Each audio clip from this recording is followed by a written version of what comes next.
Good morning বন্ধুরা, কেমন আছো তোমরা সবাই? নিশ্চয়ই ভালো আছো। আমিও ভালো আছি। অর্জুন এখন স্কুলে যাচ্ছে। আর কৃপা তো আজকে সন্ধ্যের সময় বাড়িতে আসবে। কৃপা কালকে আমার বোনের বাড়িতে ছিল, কলেজ করে আমার বোনের বাড়িতে চলে গেছে। আজকে সন্ধ্যের সময় আসবে। স্নান করা, পুজো করা সব কমপ্লিট। দুপুরবেলা ঠাকুর ঘরে আরেকবার যেতে হবে দুপুরের ভোগটা দেওয়ার জন্য। আমাদের নতুন ফ্ল্যাটে পুজোটা দেয়াই হচ্ছে না, আর ফ্ল্যাটে পুজো না দিয়ে তো থাকতেও পারছি না। বেশ কয়েকবার দিনক্ষণ সব ঠিক করা হয়েছিল, কিন্তু ফাইনালি পুজোটা আর দেয়া হয়নি। ঠাকুরমশাইয়ের বড় অভাব। ওখানটায় গিয়ে আমরা ঠাকুরমশাইয়ের জন্য অনেক ঘোরাঘুরি করেছিলাম, কিন্তু আশেপাশে কোথাও না ঠাকুরমশাই পাইনি। এবার এখান থেকে ঠাকুরমশাই নিয়ে গিয়ে সেখানে পুজো করানো, তারপর পুজোর পরে আবার তাকে হাবড়াতে পৌঁছে দেয়া, এই বিশাল একটা ঝামেলা। তো এইসব কারণেই আমরা আর কি ফ্ল্যাটে পুজোটা দিতে পারছিলাম না। তিল তিল করে এই সংসারটাকে সাজিয়েছি, এখন আবার একটা নতুন সংসার সাজানোর তোড়জোড় শুরু করেছি। খুব যে বেশি একটা আনন্দ হচ্ছে সেটা বলবো না। ফ্ল্যাটটা যখন কেনা হয়েছিল সেই সময় ভালো লেগেছে, সে সময় আনন্দ হয়েছিল যে কলকাতায় আমাদের একটা ফ্ল্যাট হয়েছে। কিন্তু এখন ভাবছি যে কলকাতার সংসার, এইখানের সংসার, এই দুই দিকের সংসার আমি ম্যানেজ করতে পারবো কি না। এখন মাথার মধ্যে এইসব চিন্তাই ঘুরপাক খাচ্ছে। আজকে আমার হাজব্যান্ড কলকাতার ফ্ল্যাটে যাবে, ওর কাছে বস্তা ভরে ওই ফ্ল্যাটের জিনিসপত্রগুলো সব পাঠিয়ে দিচ্ছি। সরি, সব জিনিসপত্র না, কিছু জিনিসপত্র পাঠিয়ে দিচ্ছি। জিনিসপত্রগুলো সব বস্তা ভরলাম। আর এই বেলুন চাকিটা একদিন আমার বর বাজার থেকে নিয়ে এসছে। এই ধরো দু তিন মাস আগে দেখি কি এরকম একটা স্টিলের বেলুন চাকি নিয়ে এসছে। আমি শুনেছি এই জিনিসগুলো নাকি ভালো হয় না, মানে এগুলোতে নাকি ঠিক মতো রুটি লুচি বেলা যায় না। আমি কোনোদিন ব্যবহার করিনি, ও যেইভাবে নিয়ে এসছে সেইভাবেই ওইরকমই ওই প্লাস্টিকে ভরে আমি এটার মধ্যে রেখে দিয়েছি, এই ক্যাবিনেটের মধ্যে। তো ভাবলাম এটা ফ্ল্যাটে নিয়ে যাই। ফ্ল্যাটে তো আর সবসময় থাকা হবে না, ওই জন্য ভালো জিনিসপত্র ওখানে নিয়ে লাভ নেই। যে জিনিসপত্রগুলো পুরনো হয়ে গেছে, যেগুলো আমার বেশি একটা প্রয়োজন নেই, সেগুলোই ওখানে নিয়ে যাচ্ছি। বাবা আর মেয়ে দুজনেরই ইচ্ছে ছিল নতুন জিনিসপত্র নিয়ে যাবে ফ্ল্যাটে, নতুন সমস্ত জিনিসপত্র কিনবে, এরকম একটা ইচ্ছে ছিল। তো আমি বললাম যে না, ঘরে অনেক অপ্রয়োজনীয় জিনিসপত্র রয়েছে যেগুলোর দরকার নেই, সেগুলোই ফ্ল্যাটে নিয়ে যাব। ওগুলোও তো পয়সা দিয়ে কেনা। ফ্ল্যাটে সবসময় থাকা হবে না, কিছু না, ওই মাঝে মধ্যে গিয়ে থাকা হবে। তো অত ভালো জিনিসপত্র কিনে ফ্ল্যাট সাজানোর তো কোনো দরকার নেই। 3টে বস্তা হয়েছে, আর বেশি বস্তা বাড়াবো না, কারণ আমার বর একা যাচ্ছে তো, ও তাহলে এতগুলো বস্তা নামাতে পারবে না। এই ব্যাগটার মধ্যে কার্পেটটা ভরে দিয়েছে, এই বস্তাটার মধ্যে শুধু কার্পেট রয়েছে, তাতেই এই বস্তা পুরো পড়ে গেছে। এটাকে এবার বেঁধে রাখে কার্পেট আর এই বেলুন চাকরিটা দিলাম। আরেকটা বস্তা হয়তো হতে পারে, 4টে হয়তো হতে পারে। দেখি আমি একটু ঠাকুর ঘরের কাজকর্ম সারি, তারপরে যদি আবার পারি তো আরেকটা বস্তা গুছিয়ে দেব। এবছর একদিনও ঠাকুরের কাছে পিঠে বানিয়ে দেয়া হয়নি। ভাবছিলাম মকর সংক্রান্তির দিন ঠাকুরের কাছে পিঠে বানিয়ে দেব, কিন্তু সেদিন তো আমি খুব অসুস্থ ছিলাম, যার জন্য ঘরে কোনো রকম কোনো পিঠেই তৈরি করা হয়নি। আমি শুনেছি ঘরে গোপাল থাকলে নাকি গোপালের জন্য মাঝে মধ্যে পিঠা পায়েস করতে হয়। আমরা তো আর সবসময় নিরামিষ খাই না, ওই জন্য সবসময় তো ঠাকুরের কাছে ভোগ দেওয়ার ব্যবস্থাও নেই, কিন্তু এরকম মাঝে মধ্যে গোপালের জন্য একটু পিঠা পায়েস নাকি করে দিতে হয়। আমি আগে ভাবতাম যে আমি তো নিরামিষ খাই না, আমি কি করে ঠাকুরের কাছে এইসব খাবার বানিয়ে ভোগ দেব। তারপর সবাই বলল যে তুমি ঘরের গোপালকে দিতে পারবে, তাতে কোনো অসুবিধা নেই। আমার যখন যেটা মন চাইবে তখনই আমি সেই খাবারটা ভক্তি ভরে নিষ্ঠাভাবে গোপালের জন্য বানিয়ে নিবেদন করতে পারবো। গোপাল নাকি এতে কোনো দোষ ধরে না। ছোট পুচকু গোপাল তো, তার মা তাকে ভালোবেসে যেটা নিবেদন করবে সে নাকি সেটাই হাসি মুখে খাবে। আর একবার যদি আমি ঠিক করি ভগবানের কাছে এই ভোগটা নিবেদন করব, বা এই তারিখে আমি মন্দিরে যাব, তো সেই কাজগুলো যতক্ষণ অবধি আমি কমপ্লিট না করতে পারি আমার মনের মধ্যে সবসময় একটা খচখচানি থেকে যায়। ওই যে মাথার মধ্যে ঘুরছে যে গোপালকে আমার পাটিসাপটা পিঠে বানিয়ে খাওয়াতে হবে, তো এই কাজটা যতদিন না করব আমার মনের মধ্যে ততদিন খচখচানি থাকবে। মাত্র 5টা পাটিসাপটা বানিয়েছিলাম, 3টে পাটিসাপটা এখন নিবেদন করলাম, আর 2টো পাটিসাপটা রাত্রেবেলা নিবেদন করব। আজকে ঘরে রান্না করেছিলাম ডাল, বেগুন ভাজা, তারপরে ডালের বড়া, আলুর চোখা, আর গতকালকের একটু তরকারিপাতিও ছিল, সেই জন্য আর সেরকম কিছু রান্না করিনি। ঠাকুরের আসনের কাপড়, তারপর বৃন্দাবন থেকে ঠাকুরের জন্য চাদর, সোয়েটার, জামা, যে সমস্ত জিনিসপত্র কিনে নিয়ে এসেছিলাম, তো সেগুলো সব ধুয়ে দিলাম, কারণ ওগুলো না ধুয়ে ঠাকুরকে পরাবো না। আর আমার বর বেরিয়ে গেল, গাড়িতে জিনিসপত্রগুলো সব তুলে দিয়েছে, ও চলে গেছে। ওর সাথে আরেকজন ভদ্রলোক ছিল, তো সে আমাদের বাড়িতে এসেছিল, তার সাথে আবার কিছুক্ষণ গল্পগুজব করলাম। এখন রোদ্রে বসে কড়াইশুঁটির খোসা ছাড়াচ্ছি। বরকে বলেছিলাম বাজার থেকে বেশি করে কড়াইশুঁটি নিয়ে আসতে, তো এখন মনে হচ্ছে ও যদি আরেকটু কড়াইশুঁটি নিয়ে আসতো ভালোই হতো। অনেকটাই নিয়ে আসছে, আরেকটু আনলে আরও ভালো হতো। বর বলে বস্তা ভরে ভরে নাকি মটরশুঁটি বাজার থেকে এনে দেবে, আমার সাথে মজা করে বলেছে। গত বছর আমাকে মটরশুঁটি এনে দেয়নি, ভাবছিলাম বেশি করে মটরশুঁটি ফ্রোজেন করে রাখবো, ও এনে দেয়নি। তো সেই ঝগড়া আমাদের ঘরে মাঝে মধ্যেই তো হয়, মানে 1 বছর ধরে চলে আসছে সেই ঝগড়া। ওই জন্য বলে বস্তা ভরে ভরে তোমাকে মটরশুঁটি এনে দেবো।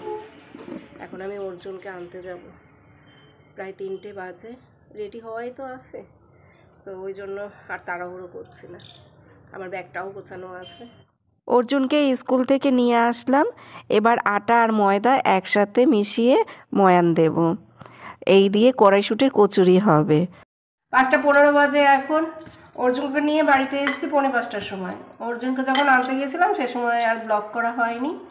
অর্জুনকে নিয়ে আসার পরে ভাত খেয়ে তারপরে ওই একটু বাসন যা ছিল সিঙ্কের মধ্যে সেগুলো সব মেজে ধুয়ে এখন ময়দা মাখছি। কালকে মটরশুঁটির কড়াইশুঁটির কচুরি হবে, তো সেই জন্য ময়দাটা মেখে রাখছি। এর মধ্যে দিয়েছি আটা, ময়দা, সুজি, আর জানি কি দিলাম, লবণ আর গরম ঘি। ঘি তো জমে আছে, ওই জন্য ঘিটাকে গরম করে এই আটা ময়দার মধ্যে দিলাম। হয়ে গেছে এটা মাখা, এবার ঢেকে রেখে দিই, কালকে সকালে ব্রেকফাস্টে এটা হবে। ওই জন্য আগে থেকে সব প্রিপারেশন করে রাখলাম। সকালবেলা অন্যান্য কাজ থাকে, তো এসব করতে গেলে আমার অনেক সময় লাগবে। আমি এখন একটু ক্লান্ত হয়ে পড়েছি, আজকে দুপুরবেলা আমার বিশ্রাম হয়নি, অর্জুনকে স্কুলে আনতে গিয়েছি সেই জন্য। আর এখন ভেজিটেবল চপগুলো ভেজে নিচ্ছি, ফ্রিজের মধ্যে সব কিছু রেডি করাই ছিল, এখন শুধু তেলের মধ্যে এগুলো ভেজে তুললাম। চপগুলো ভাজা হয়ে গেছে, আর এই রাতের বেলা পুজো দিয়েছে, সেই সময় আবার এই 2টো পাটিসাপটা ঠাকুরের ভোগে দিয়েছে। এগুলো নিরামিষ তো আলাদা রাখলাম। আর এখানে রয়েছে বেগুন ভাজা। বেগুন ভাজাটা তো এইমাত্র করলাম। ডালের বড়া করেছিলাম দুপুরবেলা, আর এই যে কালকের চিকেন রয়েছে, আর এটার মধ্যে রয়েছে মুসুরির ডাল। আমি ভাত খেয়েছিলাম কুমড়ো সেদ্ধ, টমেটো সেদ্ধ, ডালের বড়া, ডাল, তারপরে ডিম ভাজা, এসব দিয়ে ভাত খেয়েছি আমি।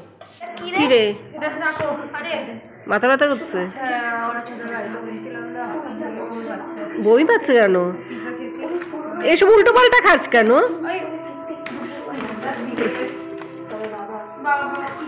ভাত খাবি না কিছু না? ক্যান্টিন থেকে কি কিনে খেয়েছিস? ফ্রাইড রাইস খেয়েছিলিস? ফ্রাইড রাইস আর চিকেন? তাহলে তো ভাত খেয়েছিস, তারপরে এরকম হচ্ছে। এই আবার দেখো কি সব নিয়ে এসছে, পিৎজা পিৎজা। কি তো পাপা কিনে দিয়েছে? ও বাবা, এত কিছু কিনে দিয়েছে উনি।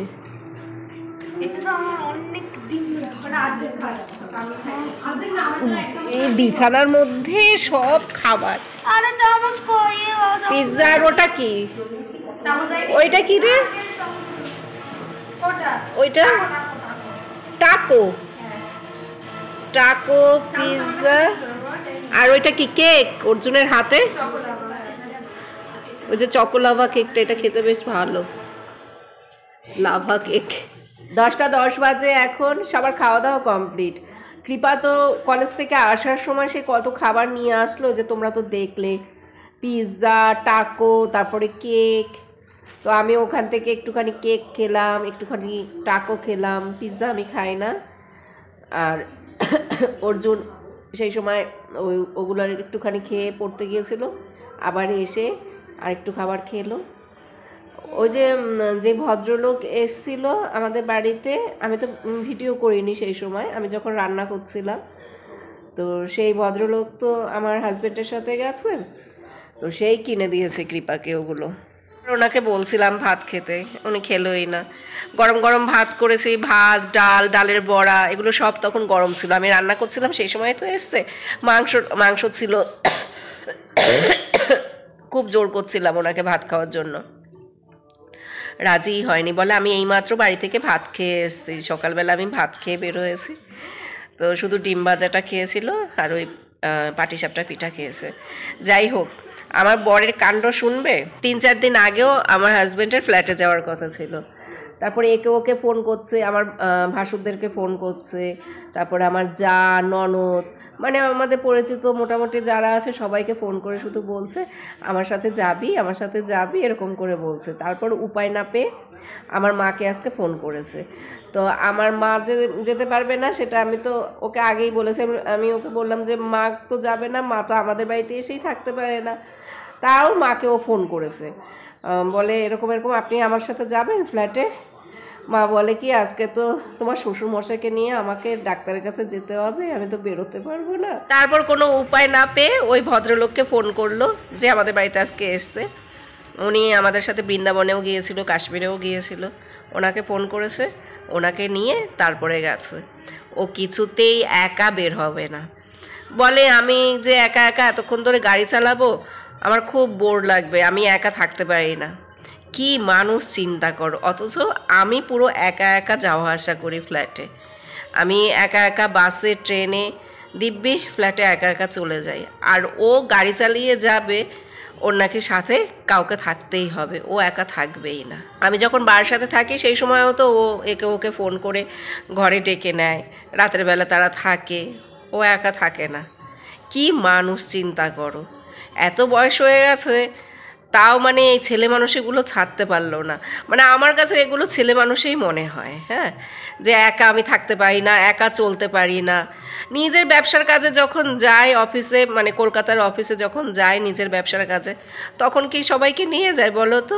ও নাকি একা ফ্ল্যাটে যেতে পারে না, ওর একা ফ্ল্যাটে যেতে ভালো লাগে না, ওর একা ঘুরতে যেতে ভালো লাগে না। সেটা না হয় বুঝলাম যে একা কারোরই ঘুরতে যেতে ভালো লাগে না, কিন্তু কাজের জন্য যখন আমরা বের হই তখন তো যার যার কাজ তার করতে হয়। সব সময় কি সাথে যাওয়ার জন্য লোক পাওয়া যায়? আমি আর কৃপা আমার বরের এইসব কাণ্ডকীর্তি দেখে শুধু হাসি।